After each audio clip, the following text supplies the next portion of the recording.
किसान और सामाजिक उसमें रीढ़ की हड्डी की व्यवस्था के लिए जो ये प्रस्ताव प्रस्तुत करने के लिए कहा, तैयार करने के लिए कहा, मेरे साथ कन्वीनर रघुवीर रेड्डी व बहुत सारे साथियों ने सुझाव दिया जब हमने ये प्रस्ताव रखा है। आप जानते हैं खेती मानव सभ्यता की बुनियाद है। यह दुनिया में सबसे नेक और परोपकारी और स्वतंत्र व्यवसाय है। तभी तो कहावत है, उत्तम खेती मध्यम व्यापार, निखत चाकरी भीख नकार। यह प्रकृति की गोद में पली ऐसी जीवन शैली है जो ऊर्जा, उत्साह, उदारता जैसे मानवीय गुण पर टिकी है। सौभाग्य से मैं भी एक किसान हूँ, लेकिन मौजूदा सरकार की संवेदनहीनता के कारण आज किसान उदास है, दुखी है, आंदोलित है, आत्महत्या कर रहा है। आज भारत का किसान ना तो खुश है ना खुशहाल है। लेकिन किसान बेसहारा नहीं है, किसान बेचारा नहीं है, किसान चुप है लेकिन गूंगा नहीं है। लेकिन किसान गूंगा नहीं है और किसान चुप है, सो रहा है, लेकिन मरा नहीं है। किसानों के पसीने से मिट्टी सोना उगलती है, लेकिन किसान का खून जब मिट्टी में मिलता है तो क्रांति जन्म लेती है। कांग्रेस पार्टी उनकी आवाज़ है, उनके समर्थन में है, उनकी तकलीफ की साझीदारी है। कांग्रेस पार्टी हमेशा से किसानों का साथ रही है। भारत के राष्ट्रीय स्वतंत्रता संग्राम में ज़्यादातर किसान मजदूर के संघर्ष की गाथाएं हैं। सरदार पटेल, महात्मा गांधी, सरदार किशन सिंह, लाला लाजपत राय, बिरसा मुंडा, तिलका मांझी, वीर नारायण सिंह, दिगंबर विश्वास, वासुदेव, बलवंत फड़के जैसे अनेक ऐसे देशभक्त किसान व कांग्रेस नेताओं ने अंग्रेजों के अन्याय और अत्याचार के विरुद्ध लड़ाई लड़ी है। आज़ादी के बाद पंडित जवाहरलाल नेहरू ने एक बात कही थी, everything can wait but not agriculture, कि वो इस बात को समझते थे। उसके बाद इंदिरा जी ने बैंकों का राष्ट्रीयकरण किया, किसानों के लिए बैंकों के दरवाजा खोले।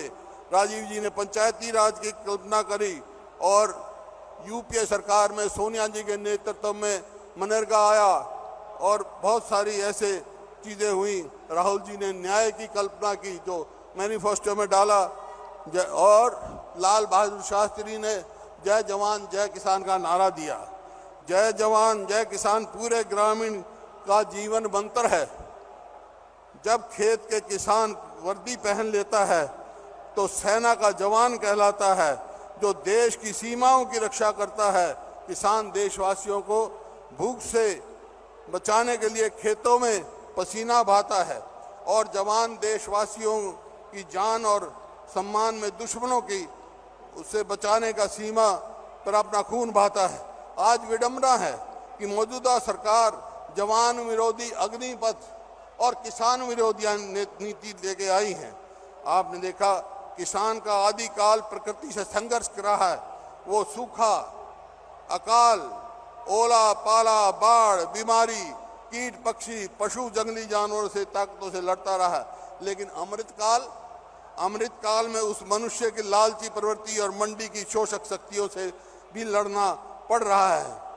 किसान जो है, किसान कल्याण के लिए ये आवश्यक है कि यह किसान के प्रति दृष्टिकोण बदलना होगा। तभी हमारे नीतिकार सोच रवैये से में बदलाव आएगा। किसानों को कृषि उत्पादन का साधन मात्र न मानकर उससे अलग स्वतंत्र अस्तित्व को मानकर उसकी मानवताएं, आशंकाओं और आवश्यकताओं की प्राथमिकता देनी होगी। तभी उसकी जिंदगी जो है वो खुशी और खुशहाली आएगी। हमने निम्न प्रस्ताव मुख्य बिंदु में आपको बताऊंगा जो किसान की खुशहाली के लिए और मजदूर के लिए, क्यों किसान और मजदूर जो खेती हर मजदूर है वो उनकी खुशहाली के लिए हमारे विभिन्न मुख्य प्रस्ताव इस प्रकार से है। एक तो कर्जदार, आज जो 2014 में 9.60 लाख करोड़ कर्जा था किसान पर, आज बढ़कर 23 लाख करोड़ हो गया। इस सरकार ने आमदनी दुगनी नहीं की, कर्जा दुगना से ज़्यादा कर दिया।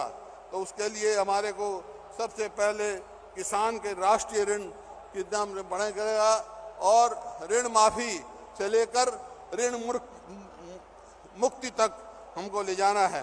किसानों को कर्ज के तत्काल राहत प्रदान करने के लिए प्रत्येक किसान के लिए एक मुश्त 6 लाख रुपया तक का कर्ज माफ़ करने की योजना शुरू की जाएगी। हमारा इसमें है लक्ष्य है किसान के बोझ दबे अपने किसान और कर्ज माफ़ी फ़ायदा दिलाकर कर्ज से पूर्ण छुटकारा पाएँ।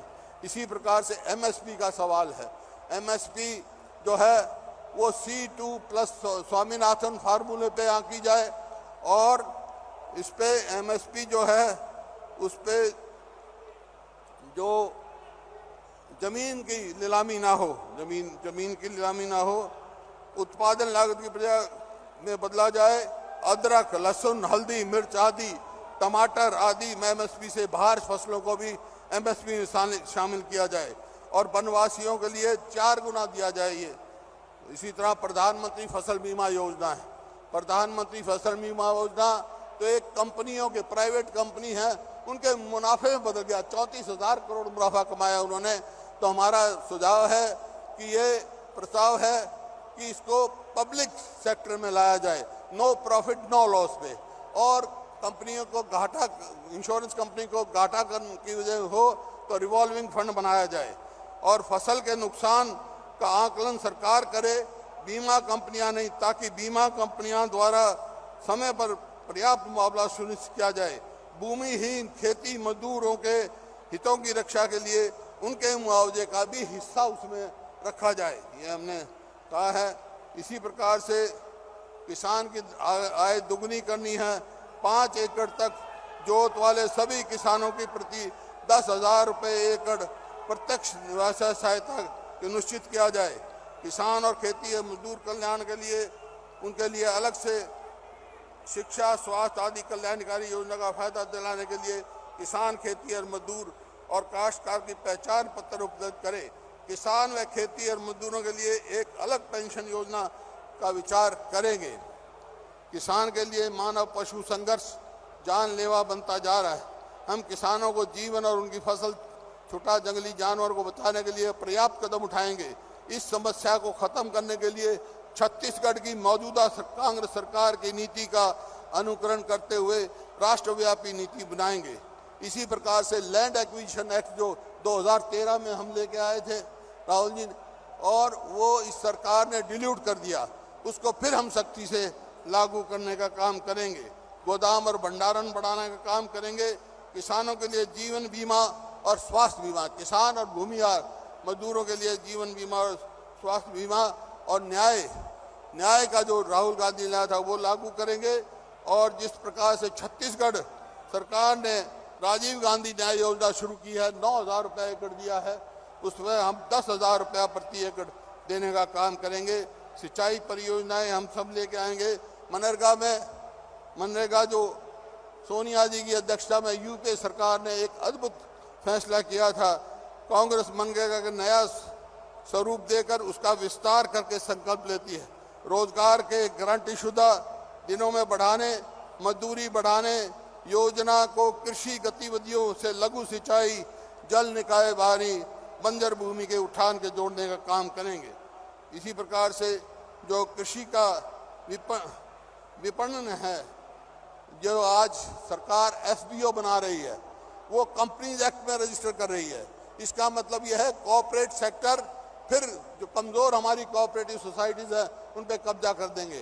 तो FBO की रजिस्ट्रेशन केवल जो है कोऑपरेटिव एक्ट के अंडर होना चाहिए, ऐसा हम कर रहे हैं। इसमें FBO के डाइवर्सिफिकेशन का हम पॉलिसी बनाएंगे और कृषि जो है मूल्य प्रदान के लिए जो MSP to MRP हमारी मिनिमम सपोर्ट प्राइस है, लेकिन उसके लिए जो प्रोडक्ट्स है MRP है उसका डिफरेंस 50% से ज़्यादा नहीं होना चाहिए। इसी प्रकार से जो एग्जिम पॉलिसी है, एक्सपोर्ट इंपोर्ट पॉलिसी है, वो किसान के हित की होनी चाहिए और किसान ही फैसला करें किस चीज़ का एक्सपोर्ट हो, किसका इंपोर्ट हो, क्योंकि आम तौर पे ऐसी एक्सपोर्ट इंपोर्ट पॉलिसी बनाई जाती है जो किसान का अहित करती है। इसी प्रकार से हमारा पशुधन, डेयरी, बागवानी, हरित और सरेत जो फिशरीज है, एनिमल हस्बेंड्री है, पोल्ट्री है, उसके लिए हम बढ़ावा देंगे उस चीज़ में। और सब्सिडी इनपुट जो ये सरकार घटा रही है, लागत बढ़ा रही है, आमदनी घटा रही है किसान की, सब्सिडी इनपुट को हम बढ़ाएंगे। इस तरह रबर के किसान जो हैं, जो रबड़ पैदा करते हैं, वो आज संकट में है।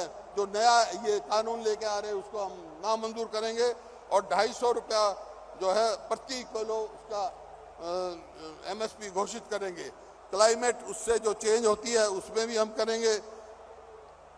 निष्कर्ष मेरा यही है कि भारतीय राष्ट्रीय कांग्रेस जानती है कृषि की औसत जमीन लगातार कमी होने से खेती अब भावी पीढ़ी के हिस्से को टिकाऊ नहीं रख सकती। इसलिए हम कृषि के अलावा मानव विकास के बुनियादी ढांचे और रोजगार के अवसर पैदा करने के लिए भविष्य की योजना तैयार करने का संकल्प लेते हैं। संक्षेप में, भविष्य में कृषि को लाभदायक बनाने के लिए 5 सूत्री कृषि कार्यक्रम अपनाना होगा।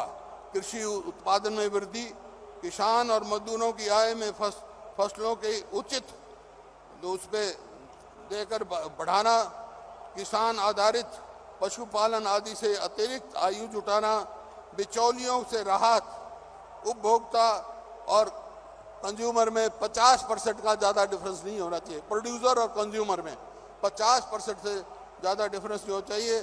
कृषि को लाभकारी व कृषि मूल्यांकन बनाने के लिए उद्योग में किसानों के लिए मजदूर व कारीगरों की भागीदारी जरूरी है। इन्हीं शब्दों से मैं जो ये हमारा प्रस्ताव है, रिजोल्यूशन है, उसको समर्थन कर रहे हैं, सबसे मेरा निवेदन है हाथ खड़े होकर मंजूर कर दें उसको, और जो विरोध कर रहा है वो भी खड़ा हो जाए।